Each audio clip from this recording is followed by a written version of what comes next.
बिहार विधानसभा चुनाव की तैयारी में सभी पार्टियां जी जान से जुट गई है। ऐसे में एक बार फिर से पुष्पम प्रिया चौधरी नजर आने लगी है। यानी द प्लूरल्स पार्टी की सुप्रीमो हैं पुष्पम प्रिया चौधरी, बिहार की हैं, मिथिलांचल की हैं। 2020 में इन्होंने एक तरह से राजनीति में कदम रखा था और अब 2025 है, यानी अब तैयारी तेज हो गई है। क्या लग रहा है, फिर से आपने घोषणा की है कि 243 सीट पर जो है चुनाव लड़ेंगी आप? देखिए, जिस दिन हमें जाना, उस दिन हमने ये आपको बताया कि हम बिहार में राजनीति करेंगे। और 2020 जो 8 मार्च को हमने जो वो ऐड दिया था, उस दिन से लेके आज दिन तक हम उसी में आगे बढ़ रहे हैं। जो हमारा एक गोल है, जो हम लेके आए हैं, जो बिहार के टोटल ट्रांसफॉर्मेशन का गोल है, और उसमें जो इंस्ट्रूमेंट होगा उस ट्रांसफॉर्मेशन में, वो विधानसभा पहुंचना होगा। तो वो 2020 में भी उसी तरीके से हमने की तैयारी, उसी तरीके से हर जगह गए, लोगों से मिले, लोगों से बातचीत की, और आज भी वही कर रहे हैं। पिछले 10 महीने से तो हमारी महायान यात्रा ही चल रही है, जिसमें हम अलग अलग गाँव जा रहे हैं। और आप भी जानते होंगे कि बिहार में 45,000 गाँव हैं, तो अपने आप में ये बहुत बड़ा टास्क है, ज़्यादा से ज़्यादा गाँव जाना। यही कर रहे हैं। लेकिन वक्त के साथ साथ जो सियासत है, अब उसके मायने भी बदलने लगे हैं। देखा जाए तो 2020 में समीकरण कुछ और था और 25 में कुछ और है। कितना चैलेंज होगा आपके लिए? मुझे नहीं लगता है कि कुछ और समीकरण, कुछ नहीं, वही समीकरण है जो 2020 में था। विकास की बात कही जा रही है। सत्ताधारी पार्टी विकास का हवाला देते हुए चुनाव में एक तरह से भाग आजमाएगी। बाकी अपोजिशन जो है वही लॉ एंड ऑर्डर, बेरोजगारी, तमाम मुद्दों को लेकर घेरेगी। तो अलग अलग सबका मैनिफेस्टो है। पुष्पम प्रिया चौधरी इस बीच में कैसे एडजस्ट करें? देखिए, उनका जो मैनिफेस्टो है वो तो हमारे ही 2020 के मैनिफेस्टो का कॉपी है। अच्छा, किनका? क्या कोई भी ऐसी पार्टी है, कोई भी ऐसी पार्टी जो 2020 के बाद राजनीति कर रही है? नहीं, सब रही है किसी न किसी फॉर्म में, सब रही हैं, सारी पार्टियां रही हैं, या पार्टी के सूत्रधार लोग तो रहे ही हैं। तो 2020 से पहले विकास की बात क्यों उनके दिमाग में नहीं आई? 2020 से पहले बेरोजगारी खत्म करने की बात क्यों नहीं उनके दिमाग में आई? आपका कहना यह है कॉपी पेस्ट हुआ आपका ये? अरे, अब तो ऐसा हो गया है कि आज ही तो काला कपड़ा पहन के हम देख रहे हैं कि अब विधानसभा में भी काला कपड़ा ही पहन के लोग जा रहे हैं। ये कभी चर्चा आपके लिए होती थी? पहले संसद में भी चले गए। अच्छा। और आज विधानसभा में जा रहे हैं। और हम आपको एक बात कहेंगे, जब नेताओं से पूछा जाता था हमारे बारे में कि वो काला कपड़ा पहनती हैं, आप लोग तो उजला पहनते हैं, तो कहते थे कि हम शनि को अपने ऊपर धारण नहीं करते। और अब शनि को धारण करके जा रहे हैं, तो हम तो यही होप करते हैं कि अपना कुंडली दिखवा लिए होंगे, नहीं तो उल्टा भी हो सकता है। मतलब तो बृहस्पतिवार को भी काला कपड़ा पहन गए थे, उस दिन पीला लोग पहनते हैं, मंगलवार को भी पहन लिए थे। राबड़ी देवी जी को भी काला पहना दिए हैं। अच्छा, तो दिखवा ले सभी लोग कि ठीक है कि पुष्पम प्रिया चौधरी जो हैं ये कहना चाहती हैं कि मास्क काला मैंने यूज किया, ड्रेस काला मैंने यूज किया, और लगातार आपकी चर्चा होती रही। अपोजिशन वाले जो है यहाँ भी कॉपी कर लिए। बात सिर्फ काला की नहीं है, जब भी कोई भी इंटेलेक्चुअल बातें हुई राजनीति में, उसकी शुरुआत हम ही ने की। उससे पहले राजनीति में कोई मुद्दे ही नहीं होते थे। इंडस्ट्रियलाइज होना पड़ेगा बिहार को, ये सबसे पहले हम ही ने कहा। और आपको याद होगा कि हमारे उस कैंपेन का नाम ही था लेट्स ओपन बिहार। हम अलग अलग जगह जाके लोगों को वो कल कारखाने दिखा रहे थे जो इन्होंने बंद कर दिया। और तब माननीय मुख्यमंत्री जी ने कहा कि हम कैसे लगाएंगे, हमारे पास तो समुद्र ही नहीं है। और नए पुराने जितने भी लोग हैं आज के डेट में, वो भी यही बातें कर रहे हैं। उनको इतना भी ज्ञान नहीं है कि लैंड लॉक जो है वो कंट्रीज होती हैं। अब तो सिंबल भी आपको मिल गया है। और उस वक्त मुझे याद है कि आप तो सीएम की दावेदारी के लिए मैदान में उतरी थी आप। देखिए, कुछ लोग होते हैं जो कपटी होते हैं, झूठे होते हैं राजनीति में, और कुछ लोग होते हैं जो कि साफ होते हैं। उतरे तो सब उसी लिए हैं, सीएम की दावेदारी के लिए ही उतरे हैं। लेकिन कुछ लोग होते हैं जो कि स्ट्रेटफॉरवर्ड होते हैं हमारी तरह। हमने आपको सच बोल दिया। हाँ, तो मिथिलांचल से छी त मैथिली बजै छे जी, एकदम में मैथिली में बात कर सकै छी ना? हाँ, एकदम मैथिली में बात करूँ। हाँ, मिथिलांचल के लोग सब केना हाँ कनेक्ट कर रहल छी, बताबू। देखियो, मिथिला के अलग अलग दिक्कत है, और बहुत सारा दिक्कत तो सेमे है। जहाँ जाने थे हमर सबके जे पर कैपिटा इनकम है वो पूरा देश में सबसे कम है, और वह बेरोजगारी के जो समस्या है सेहो ओतऽ छै। एयरपोर्ट बन गेल अहाँके मिथिला में। हाँ, तो एयरपोर्ट बनले आ ट्रेन एले, ओहिसँ तो लोग बाहर जाइ छै ना। अच्छा, घर ज़्यादा जरूरी तो ई छै ना, या घर आबै छै, ज़्यादा जरूरी ई छै कि अहाँ उनका उत्तर रोजगार केना देबै। और हम आके खन कर लो ना पर कैपिटा इनकम के माँ के जिक्र के लो, देश के पर कैपिटा इनकम 1 लाख है और हमर सबके बिहार के 36,000 है। तो ई गैप के जावत तक कम नहीं करवे, जावत तक उद्योग नहीं लगे हुए, ताबत तक दिक्कत रहते। एक से बढ़कर एक अहाँ यहाँ धुरंधर नेता सब छेत जे राष्ट्रीय स्तर पर पहचान बना चुकल छथिन। अहाँ पुष्पम प्रिया चौधरी के नाते जना अहाँ चूँकि मैदान में उतरबै फिर दोबारा मिथिलावासी की कहल चाहे छी? देखियो, अपन पहचान बनेनाई और मिथिला के पहचान बनेनाई दोनों दू बात है। अगर ये सब नेता जिनका अहाँ केरल छे धुरंधर नेता अगर ये मिथिला के पहचान बना देने रहथिन तखन अलगे बात रहल रहते।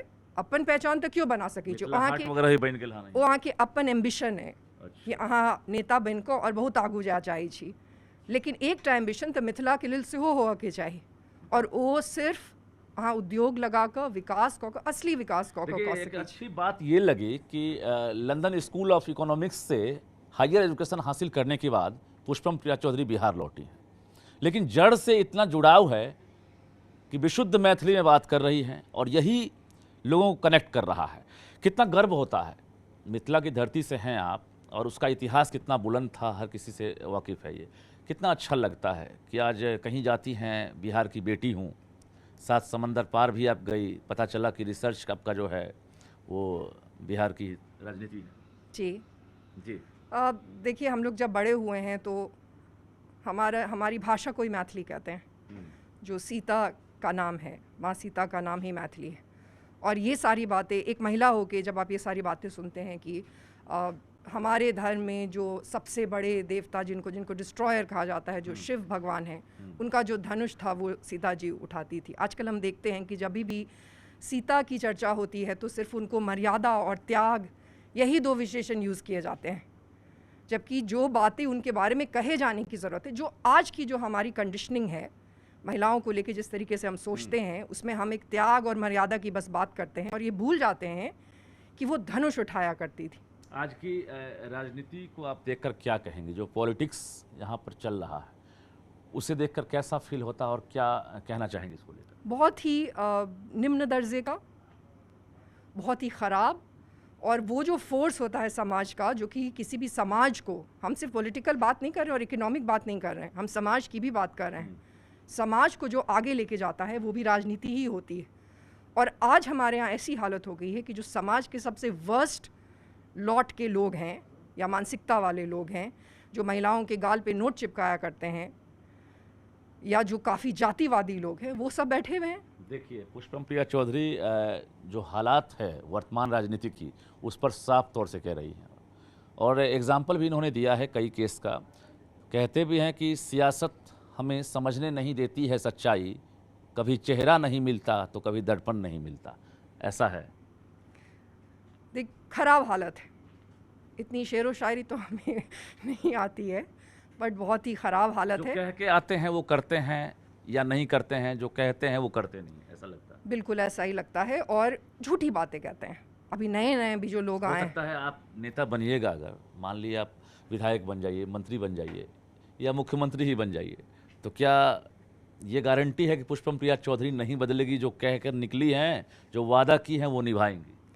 पहली बात तो हम नेता हैं, क्योंकि हमें एक चुनाव हम लड़ चुके हैं। सबसे ज़्यादा सीटों पे हमने 2020 में चुनाव लड़े थे और मात्र 20 दिन में हमें 2 लाख वोट आए। जब चुनाव चिन्ह भी आपको मिला है, उसको लेकर क्या कहेंगे आप? हमने मांग के ही लिया है। क्या है, जरा बता दीजिए। सिटी है और बजवा रही है। ये कोई मामूली सिटी नहीं है, विकास के इंजन की सिटी है जिसकी ज़रूरत है। वो सारे कल कारखाने जो बंद कर दिए गए उसको बुलाने की सिटी है। आपको पता होगा कि कल कारखाने शुरू होने से पहले एक आवाज़ आती है, उसकी सिटी है।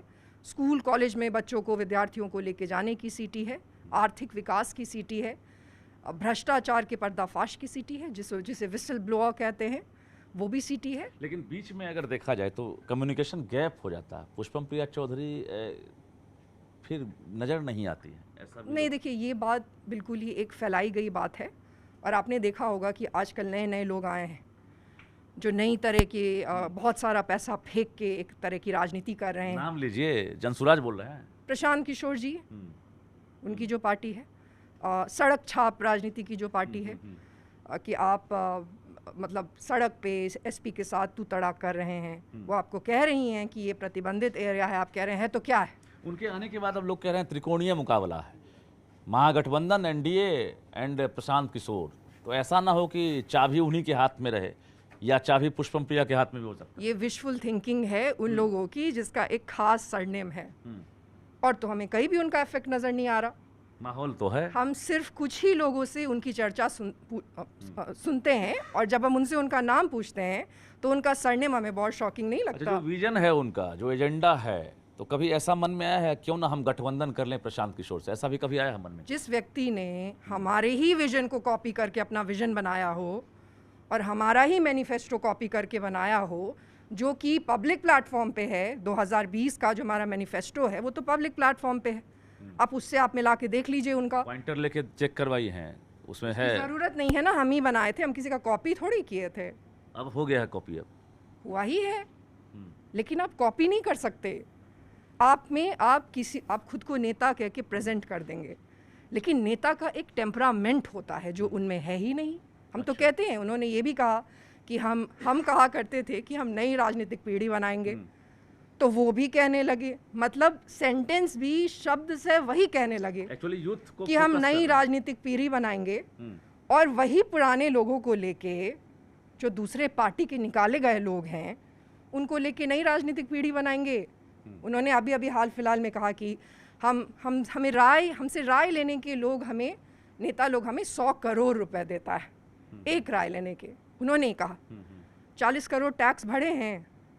कितनी सीटें मिलने की संभावना आपको दिख रही है जनसुराज को? चूंकि दावा तो बहुत ज्यादा है। हमें क्या मतलब है? फिर भी पुष्पम प्रिया चौधरी घूम रही हैं पूरे बिहार में और एक लिटमस टेस्ट भी कर रही हैं, जनता के नब्ज को टटोल रही हैं। क्या लग रहा है देखकर प्रशांत किशोर की हवा? पोस्टर लगाना हवा नहीं होती, मीडिया मैनेज करके अपने खबरें चलवा देना हवा नहीं होती, हवा गाँव में होती है। गांव की हवा क्या कहती है? ज़मीन के मुद्दों को उठाना हवा होती है, इवेंट मैनेजमेंट करना हवा नहीं होती, तमाशे जैसी राजनीति करना हवा नहीं होती। आपके लिए हमने पिछले, आप 2 वर्षों की बात कर लीजिए, 5 वर्ष छोड़ देते हैं क्योंकि आप ही लोग कहते हैं कि 2 वर्ष से काफ़ी वो घूम रहे हैं। 2 वर्ष में जहाँ भी बलात्कार हुए हम गए, वो नहीं गए। 2 वर्ष में, अभी पिछले महीना भी नहीं हुआ है, 1-2 हफ्ते पहले की बात है, गोपाल खेमका जी का मर्डर हुआ।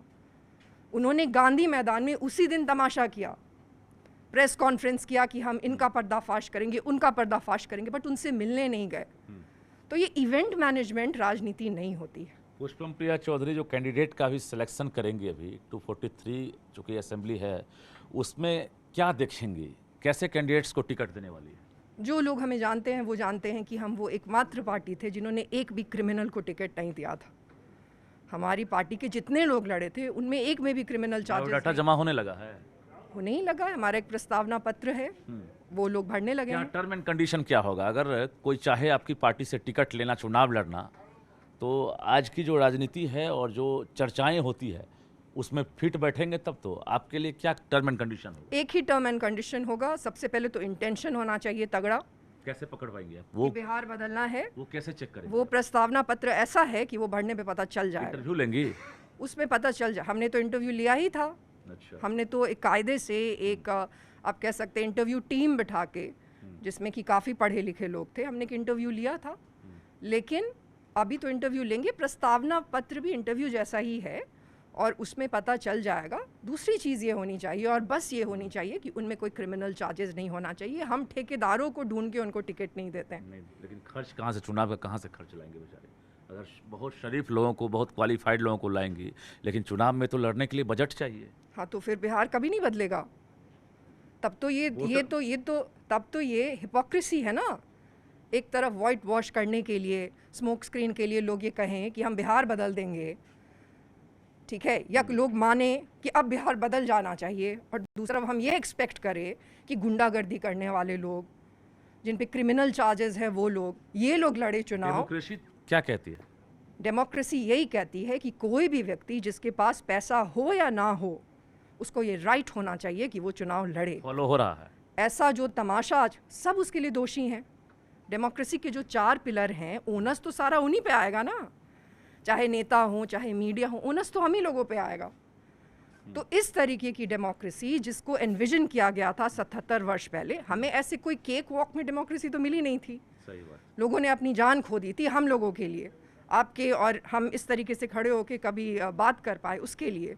तो सब पे रिस्पॉन्सिबिलिटी है, बहुत ही 77th ईयर है, हम लोग 100 की तरफ बहुत तेज़ी से मूव कर रहे हैं। आप 20 में चुनाव लड़ी थी और उस वक्त कहा जा रहा है कि उसके बाद आपको सुप्रीम कोर्ट वगैरह भी जाना पड़ गया आपको, बाद में आपने साबित किया कि हम में दम है, फिर आपको सीटी वगैरह छाप मिल गया सब कुछ, आपको अब तो सीटी बजाएंगी अब तो। लेकिन ये बताइए पुष्पम जी, आप 2020 और 25 में कितना बदलाव दिख रहा है? आप बिहार में घूम रही हैं गाड़ियों पर, चुनाव प्रचार में हो या फिर जनता से कनेक्ट हो रही हैं, कितना बदलाव दिख रहा है पहले और अब में? कितना अंतर है 5 साल? विकास पे कोई बदलाव नहीं है। काला धन नेताओं का सड़क पे पोस्टर के रूप में काफ़ी बड़ा बड़ा नज़र आ रहा है। लोगों का जीवन वैसा ही का वैसा है। बिजली, शिक्षा, स्वास्थ्य सब बदतर। अस्पतालों क्या 2020 से ज़्यादा बदतर। देखिए, एक बहुत ही कॉमन सी थियरी है, कुछ लोग जानते होंगे, रूसो को जानते होंगे, उन्होंने द सोशल कॉन्ट्रैक्ट लिखा था और उसमें यही कहा था उन्होंने कि धीरे धीरे एक टेंडेंसी होती है सरकारों में डिजेनरेट करने की, और उसका कारण ये होता है कि जब बड़ा सरकार होता है और वो छोटा हो जाता है, उसको आप ऐसे समझिए कि जब बड़ा सरकार है मतलब पावर जो है वो बड़ा है, बड़े लोगों मतलब ज़्यादा लोगों के पास है, और धीरे धीरे पावर क्या होता है, छोटा हो जाता है, सेंट्रलाइज्ड हो जाता है, कॉन्सेंट्रेट हो जाता है। आज ऐसी हालत है कि पावर कॉन्सेंट्रेटेड, सीएमओ में पावर कॉन्सेंट्रेटेड है। क्या लग रहा है नीतीश कुमार अभी जिस प्रकार से विकास पुरुष कहे जाते हैं और लगातार जो है पिछले 4 कार्यकालों में सभी ने देखा है, अब इस बार जो है पटना में घूम रही हैं, मरीन ड्राइव है या बाकी अब तो मेट्रो की भी शुरुआत होने वाली है, 15 अगस्त को उद्घाटन होना है, एयरपोर्ट का विस्तार हो रहा है सभी जगहों पर, अस्पतालों के बारे में कहा जा रहा है कि जो 100 बेड वाला था उसको 500 बेड कर दिए हैं हम, तो कुछ क्षमता वगैरह बढ़ी है ऐसा लग रहा है? देखिए, सबसे पहली बात कि उसको मरीन ड्राइव कहना ही दिखाता है कि हम कितना आप कह सकते हैं विकास से दूर हैं। मरीन ड्राइव तो मुंबई में है ना। अच्छा, हम तो खुद ही बिहार हैं, एक महान धरती है, महान स्टेट है। अच्छा, उन लोगों से जो हमें मारा पीटा करते हैं उनका नाम लेने की तो ज़रूरत नहीं होनी चाहिए, हमारे पास काफ़ी नाम है जो लिए जा सकते हैं। दूसरी बात, जहाँ तक नीतीश जी की बात है, तो नीतीश जी विकास पुरुष थे, लेकिन आपको ये भी डिफाइन करना पड़ेगा कि विकास से आपका मतलब क्या है। लालू जी, हम आपको स्पष्ट रूप से बोलेंगे, लालू जी जब 1990 में आए तो उन्होंने अपना एक, लालू जी नीतीश जी साथी हुआ करते थे, दोस्ती हुआ करते थे, साथी थे। उस वक्त में नेता लोग इनसिक्योर नहीं होते थे, तो बहुत ही युवा नेता लोग थे, हम ही लोगों के उम्र के नेता लोग 30s में जिन्होंने राजनीति की शुरुआत की थी, जिसमें लालू जी थे, नीतीश जी थे, रामविलास पासवान जी थे, सुशील कुमार मोदी जी थे, ये लोग सब थे। और एक जो लालू जी ने और लालू जी के खेमे ने, जनता दल ने जो एक वादा किया था वो ये था कि हम सामाजिक न्याय लाएंगे, जिसका हिस्सा नीतीश जी भी थे। वो जो कर सकते थे, जो भी उनकी अपनी कैपेसिटी थी, उसमें उन्होंने किया। अब मतलब लग रहा है कि पहले वाले नीतीश जी नहीं है, आप ये कहना चाह रही हैं? उसके बाद नीतीश जी आए, उन्होंने आपसे कहा कि हम सड़क बना देंगे, बिजली दे देंगे और हम लॉ एंड ऑर्डर अच्छा कर देंगे। पिछले 5 वर्षों तक, 5 वर्ष पहले तक या अब 10 वर्ष कह लीजिए, 2015 तक उन्होंने ये काम किया, और अब आगे बढ़ने की ज़रूरत है। हम जो वादा कर रहे हैं वो आर्थिक विकास का वादा कर रहे हैं, अब उस तरफ बढ़ने की ज़रूरत है। चलिए, परिवारवाद, जातिवाद पर हम आते हैं। ये बिहार है, यहाँ पर तो फलाना फलाना जाति से है, यहाँ तो समीकरण बिठाया जाता है, भाई किनको कैंडिडेट को हम टिकट दें, उस जाति में कितनी पैठ है इनकी, तो ये चीज़ तो है। और परिवारवाद और वंशवाद और जातिवाद, ये जो जहर है खासकर बिहार में, पॉलिटिक्स में सबसे ज़्यादा घुल चुका है, इससे कैसे आप बाहर निकलेंगे? हाँ, बात सही है। एक तरफ हम कहते हैं कि राजद परिवारवादी है, क्योंकि लालू जी के बेटे हैं जिन्होंने कमान संभाली है, लेकिन दूसरी तरफ हम ये देखना भूल जाते हैं कि उसके सामने में जो पार्टी है, गठबंधन है, उसमें तो जितने भी एमएलए हैं सब किसी न किसी के बेटे ही हैं।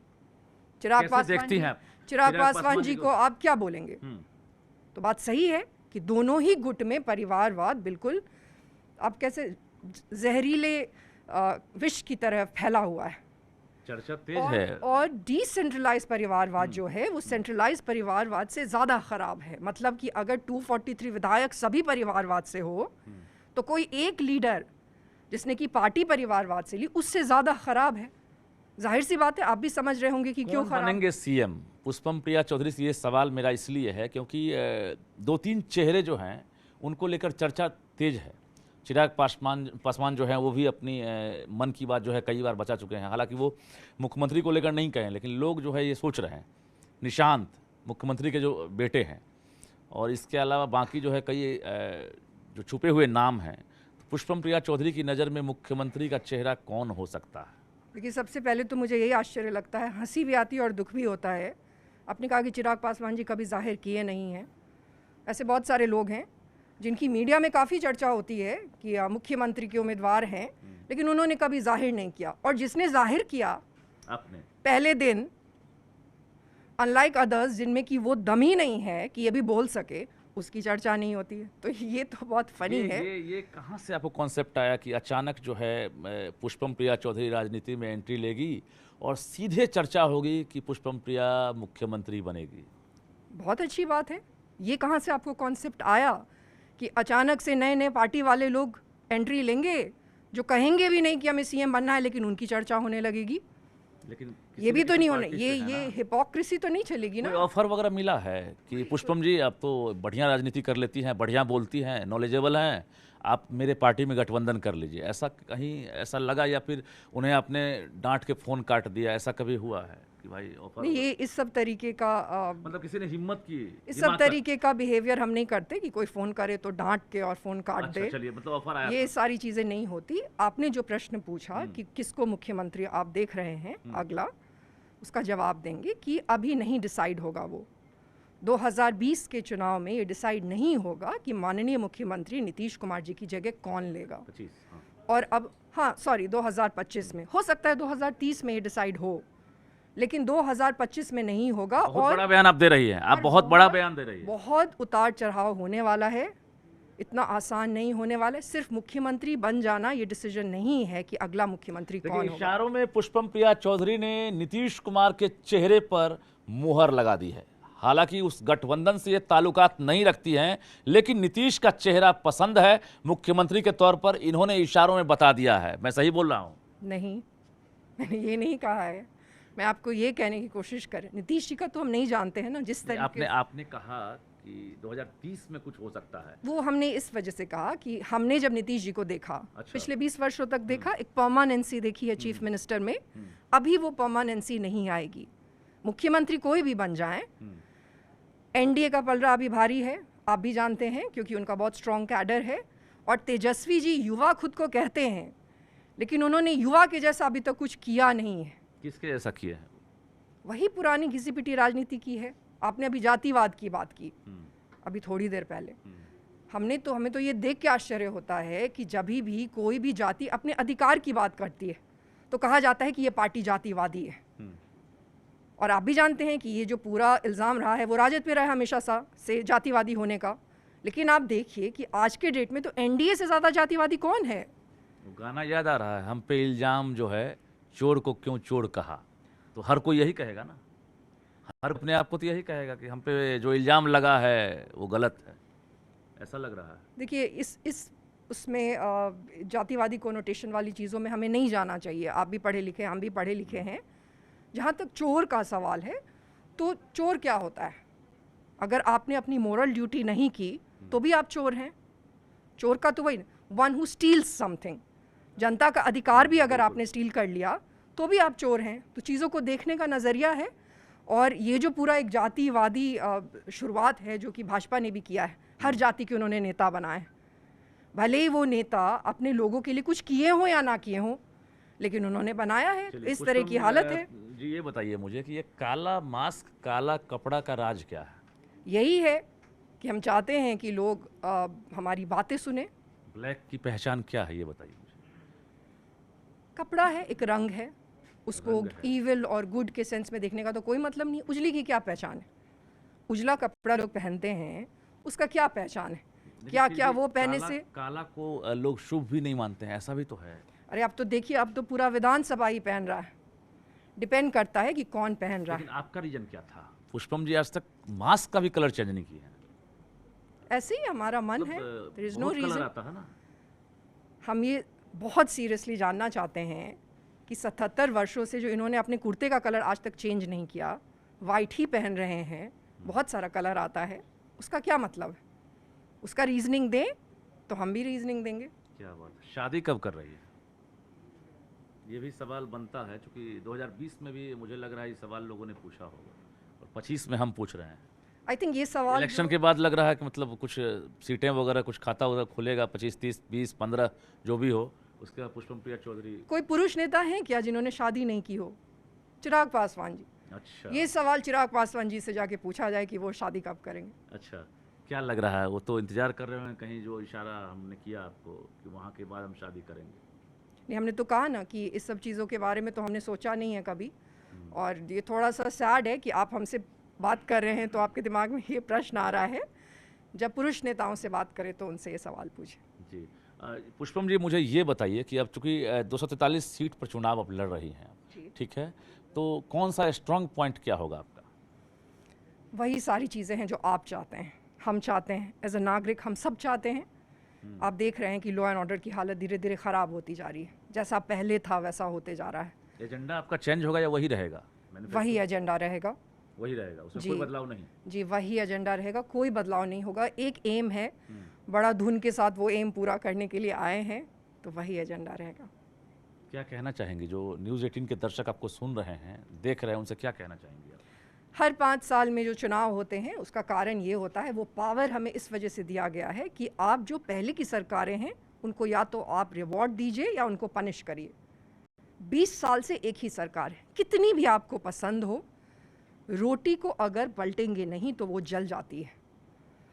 आखिरी सवाल, त्रिकोणीय मुकाबला लोग कह रहे हैं, आपकी नज़र में मुकाबला कैसा होगा इस बार? बिहार में कभी त्रिकोणीय मुकाबला नहीं होगा।